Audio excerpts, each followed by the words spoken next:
Hello guys, ഇന്നൊരു വാട്ടയച്ചനിടെ ആയാലോ. രാവിലെ തന്നെ നല്ല ബജ്ജി ഉണ്ടായിരുന്നു, അതും ഈ ഗ്രീൻ ചട്നിയും കൂട്ടി അങ്ങ് തട്ടി. പുറകെ മസാല ദോശ വന്നു, അത് കഴിച്ചത് പോരാഞ്ഞിട്ട് പുറകെ ഒരു ഓംലേറ്റ് മേടിച്ചു.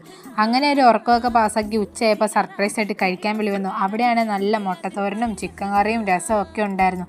പിന്നെ ഒട്ടും താമസിച്ചില്ല, നേരെ ഒരു പ്ലേറ്റ് എടുത്ത് കുറച്ച് ചോറിട്ട് കുറച്ച് മുട്ടത്തോരൻ വെച്ച് കളർഫുൾ ആക്കാൻ രസം ഇട്ടു. കൂടെ ചിക്കൻ കറി എടുത്തു. പിന്നെ ഒരു ചീസൊക്കെ അടിച്ച് നേരെ കഴിക്കാനിരുന്നു. ആദ്യം തന്നെ കുറച്ച് ചിക്കനും മുട്ടയും രസവും ചോറും കൂട്ടി ഒരു പിടി പിടിച്ചു.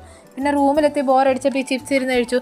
അങ്ങനെ രാത്രിയായപ്പോൾ നല്ല പനീർ കറിയും ഇതെന്താണെന്ന് എനിക്കറിയില്ല ഗൈസ്, നല്ല മീൻ കറിയും ഉണ്ടായിരുന്നു. സ്വീറ്റായിട്ട് ഗുലാബ് ജാമുൻ ഉണ്ടായിരുന്നു. പിന്നെ എന്തോ ഒരു കബാബ് ഉണ്ടായിരുന്നു. ഇന്ന് കഴിക്കാൻ റൊട്ടി എടുത്തു, കുറച്ച് മീൻകറി എടുത്തു, പിന്നെ ആ കബാബും എടുത്തു. ആദ്യം തന്നെ കബാബ് അകത്താക്കി, പിന്നെ റൊട്ടിയിൽ നിന്ന് ഒരു പീസ് മുറിച്ചെടുത്ത് മീൻകറിയും കൂട്ടി അങ്ങ് തട്ടി. കുറച്ചും കൂടി ടേസ്റ്റ് കൂട്ടാൻ വേണ്ടി കുറച്ച് ബീഫ് അച്ചാർ എടുത്ത് പ്ലേറ്റ് ഇട്ട്. നിങ്ങൾക്ക് നല്ല ഹോം മെയ്ഡ് ബീഫ് അച്ചാർ വേണമെങ്കിൽ താഴെ കാണുന്ന നമ്പറിൽ കോൺടാക്ട് ചെയ്യണേ. പിന്നെ ലാസ്റ്റായിട്ട് ഗുലാബ് ജാമുൻ കഴിച്ച് ഗൈസ്. അപ്പോൾ അത്രയേ ഉള്ളൂ ഗൈസ്, ബൈ ബൈ.